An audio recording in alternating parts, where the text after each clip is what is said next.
What's up, folks? It's Jean-Claude with Detailed Designs Auto Spot, and it is insanely hot here in Georgia right now. It's about 95, 96 degrees, and we're in our what we call downstairs, or the second of our two suites where we do our dirtier work. So paint correction, detailing, cleaning wheels, anything that we don't want the film or our coatings exposed to gets done down here. This is where the prep work is done, and then it goes up into our climate controlled, it's one big clean room basically. So please excuse me as I do the best I can to keep myself from being sopping wet during this video. But hey, it's a Ferrari 550 Maranello. You probably know a little bit about these cars. It's a V12 gated 6-speed transmission, an insanely awesome, now pretty much classic grand touring Ferrari car, one that any one of us would likely enjoy driving.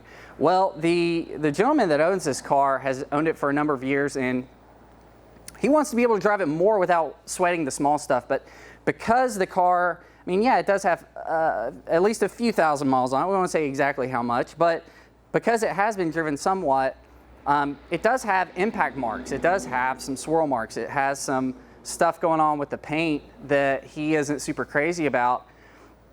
Long story short, we're going to be wrapping the full car with paint protection film. Well, before we do that, there's some of these defects we need to just address. It's a little bit too much to be able to put film on without it looking really out of place. Primarily what we're going to be focusing on is getting rid of the buildup that's taken years and years and years to accumulate on the badges, on some of the rubber seals, on any nooks and crannies where wax and polish over time and debris build up and get that hard caked, well, it's a hard caked surface. Well, we need to gently get that stuff off before we can put film on it. Two, with some of the impact marks, the chips in the paint, we want to get those filled in so they're not white spots, and we want to get them leveled off so that when the film goes on top of it, it doesn't look like you've got a big air bubble underneath the film. So hey Ricky, why don't you come on around here, and I'm just going to explain to you guys a little bit about really what I'm talking about. I'll tell you what, Richie, once I get myself a little dried off from being in the pool, let me steal the camera from you. Thank you, sir. All right, so we'll start with some of this like the build up. Let me get the focus reset here. Bingo. Hopefully you can see this on the camera, but around the badge here, it has a lot of stuff going on with it. Lots of that caked on buildup. Well, we're not going to clean these on the car. They're going to come off safely. And then we're going to send the badges off to have a plotter cut double-sided tape reapplied to the back side. Something that's not available over the counter. The tape itself is quite expensive. When I've purchased it for my own use, it's, if I remember right, $77 a square foot. There's a reason they don't sell it over the counter. People aren't willing to pay that for double-sided tape historically, but it's the real deal, great stuff. Now, one other thing we're not going to do about this car, we like to talk about, I like to talk about how we really like to tuck and hide film and remove badges, and if something is reasonable to remove and it improves the appearance and the protection that the film can provide, we like to take those off. Well, in the case of Ferraris, I really prefer leaving these badges on. It doesn't matter how old they are, because the juice is not worth the squeeze in my opinion, because the film, you can clean these out properly, and then the film can be tucked in a way that it's really hard to tell that there's film there, and you don't have to take a chance with those huge honking badges pulling paint off. These Pininfarina badges, no problem at all. They're going to be able to come off. I have no doubt that they will be safely removed, and thus those will come off. So down here we have, I don't know if you can see it in this light, but through this area we have some rash. And that's not from some other car. That's from these guys right here. The tires. If you have downward facing surfaces, or surfaces rather, let me phrase this a different way. If you've got surfaces that are facing the tread of the tire, especially if you have sticky tires, performance tires, I mean, they pick up stones and they throw them, and it will hit everything that it's facing. In this case, these are lower, with this being a lower section of the car, and it's really hard to see it when you're standing up. Really, the best thing to do is not touch them. When I do rock chip touch-up, paint touch-up, this kind of stuff, I bill by the hour, but if it were my own car, I would not go in here and I would not spray the paint, I would not spray paint, and I wouldn't start touching up 1,000 super fine little spots, because you're probably just going to draw attention to it, and it's going to make it look really rougher. But moving on, let's see if we can find, there's another chip right there. So something that big, yeah, that's going to be getting some touch-up work. We've got that spot, and I'll tell you what, I don't have B-roll of it, but I do have some pictures showing off some of the spots with tape, which are going to be touched up, or at least merit some serious attention to touch up. I guess I'll pop that up now, or you'll already see it here. Same around the key lock. Stuff like that needs to be properly decontaminated. We've got, moving on back, a spot like this right here. Right there. Probably going to touch that up, sand it down, touch it up, get some clear on it, sand it flush, so that when the film goes over it, it's not a big eyesore. Let's do this. You can see some of the tape poking out through here, and I'll show you why. Let me go open this guy up.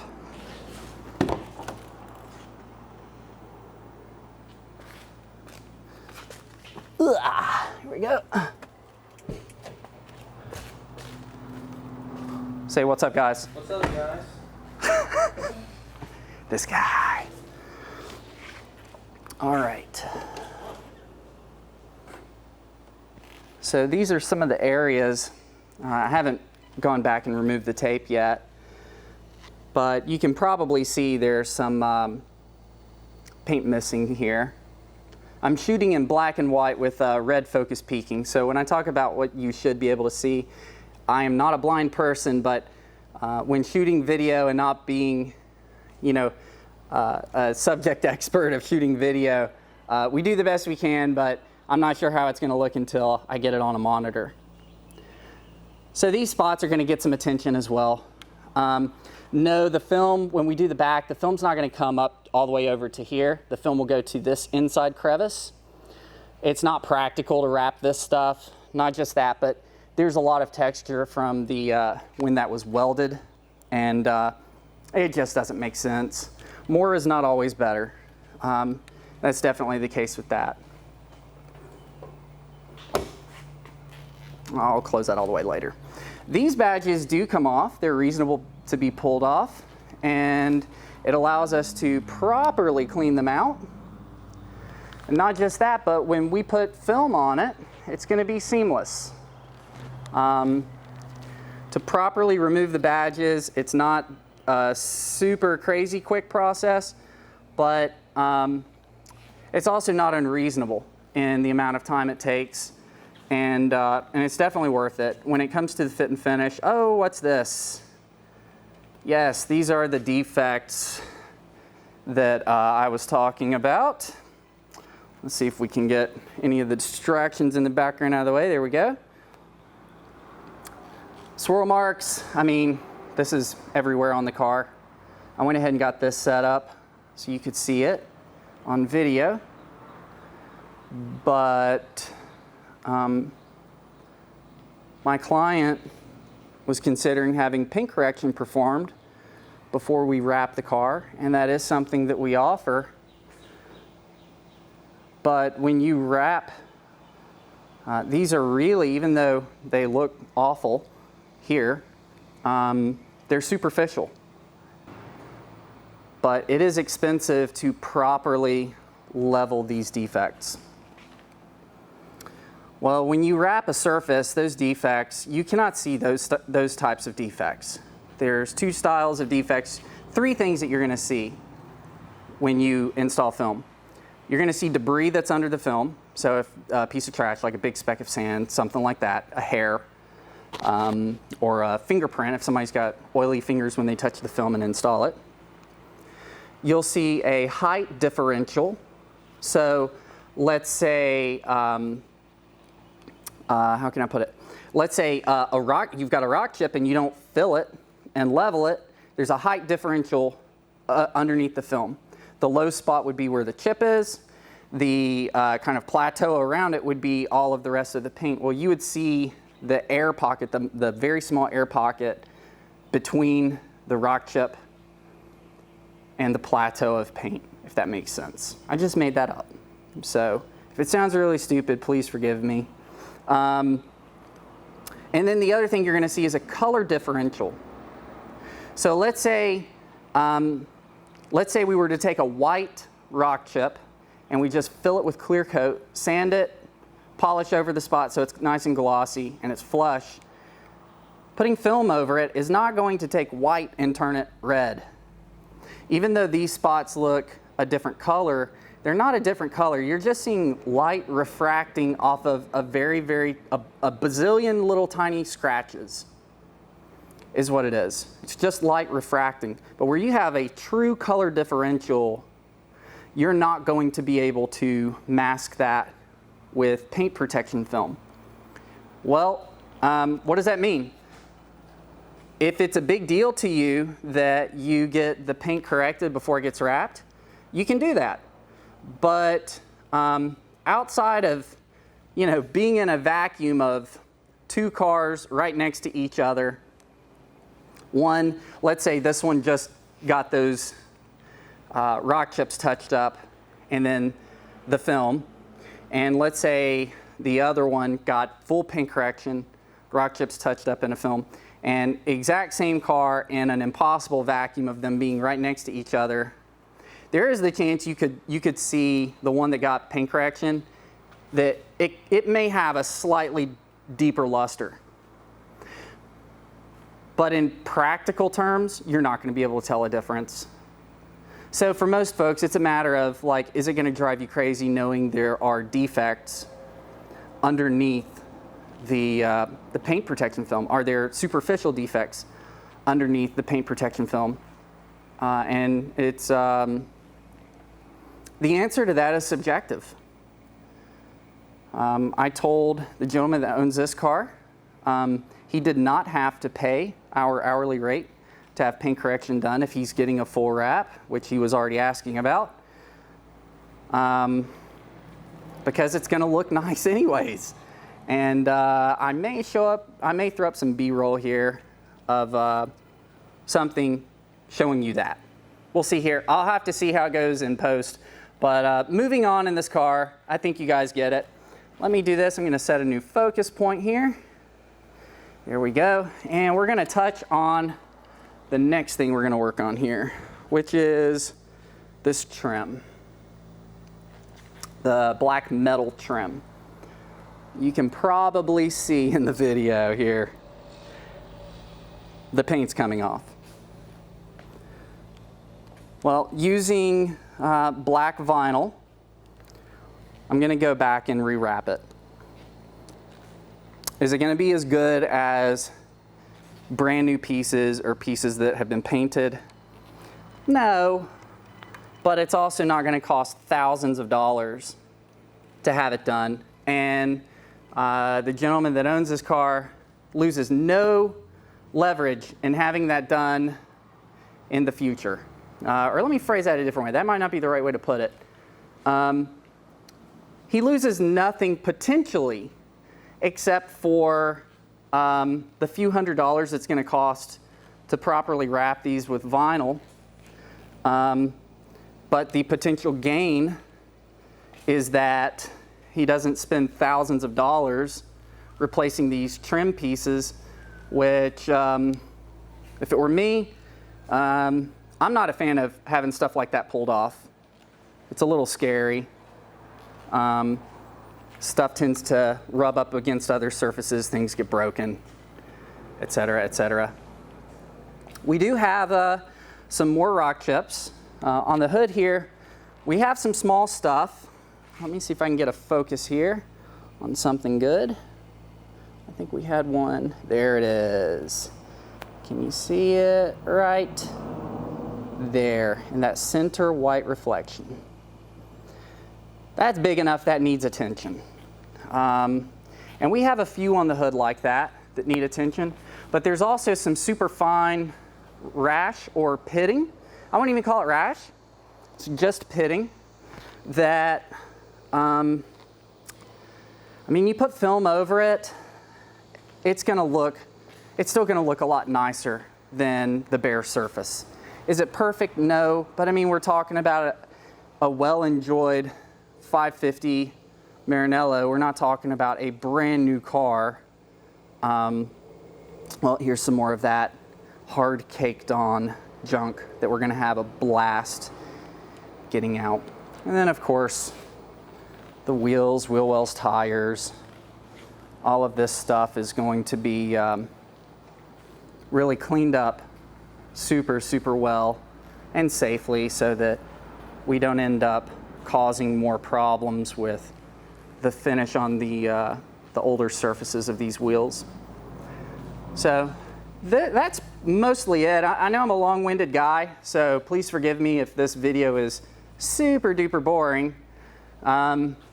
But I told the owner he was excited to kind of see more video and photo content and stuff like that. And we do have a few people that enjoy my long-windedness. So for those, hey, thanks for watching. For the ones that don't enjoy it, I'm probably talking to nobody right now because they probably already left. Well, we got two more things. How could I have forgotten? The interior here, the seating surfaces, as well as, well, this is what I would call the wearing surfaces. Of course, anything can wear on a car, but when it comes to using, let's focus here, bingo. When it comes to actually driving and enjoying cars, you've got the surfaces that your body is touching all the time. And those surfaces on this interior are going to be getting absolutely dialed in. Leather, properly, safely cleaned. And the same with some of these hard surfaces in here. There is, let's roll this down. Can you see on the e-brake there, there's a little bit of fraying on that inside edge of the e-brake post, the leather on the post. So what I have, and the owner is aware of it, but this is what I've discovered. When you pull this up, let me see if I can do it by myself. When you pull it up and the seat's all the way back, you're good. But what's happening is, let's say it's in a driving position. I think it's about there is his driving position. Do you see that? These are the different driving positions that has impacted the bottom side here, where this ribbed surface is. And it's got some side-to-side play, right? So you have to be careful. For me, when I get in a car, when I get out of a car, I always move the seat back. Let me pull it back here. The bigger space you have from here to here, the easier it is to get, well, hold on. There's a couple things. Here to here to the steering wheel. The bigger that space you can have there, the easier you can get in without wearing out your bolsters. It's that constant dragging. Let me get another focus. I apologize. It's that constant dragging against these bolsters that wear them out so quickly. So the interior leather is going to get dialed in, which is all the wearing surfaces at least. And then we're also going to, let's see here, where are we? Right there. We do have the hood that needs to come up. Where are we at here? Hey, Emmanuel, can you come here for a second? Can I get you to hold this for me? I can't, it's on. Just hold it for me, please. Right there, thank you. Let me get in here. It's too heavy to do with just one hand. All right, thank you, sir. All right, so moving on. Bingo. She needs a bit of touch-up. When I say a bit, we're not going for a contour detail here. The owner had not, if I remember exactly correctly, and I could be a bit off, but I don't think he has given the engine bay like serious attention since he owned it. Maybe something superficial, the really easy to get to surfaces, but we've got some dinginess in some of these spots. We've got hoses that really could use being decontaminated. When I say decontaminated, that term I think gets thrown around a lot in the industry. What I'm talking about is stripping off anything on that surface that's really not good for it.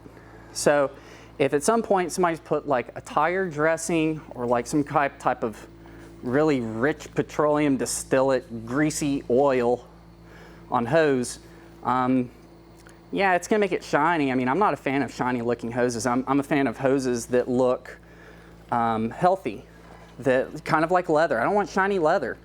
Leather is supposed to look like leather, feel like leather, smell like leather. It's not supposed to be greasy. It's not supposed to smell like a fruit or to smell like a